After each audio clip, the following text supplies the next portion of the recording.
Hey everybody, Travis with Blue Nail Roofing here. I wanted to tell you one of the things that you can look for after a hailstorm to see if you possibly have hail damage, and it does not involve you putting yourself at risk and getting up on your roof. And what I'm talking about is checking your downspouts. Now the downspouts on your gutters are a soft metal, so they're very vulnerable when hail hits them for denting. So one of the things you can do, rub your hand up and down if you feel a dent, could be an indicator that hail has hit it. I'm going to show you what I'm talking about right here on this downspout.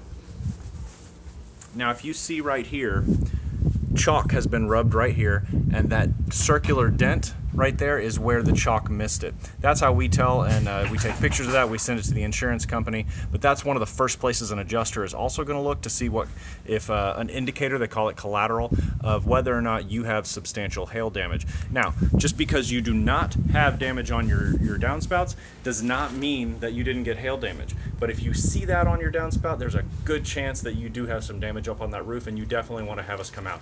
And never forget that we do come out and give free inspections, so visit bluenailroofing.com for your next roof replacement, or to just have us come check out your roof and make sure you're in one piece. Thanks again, and tune in next time for another homeowner tip.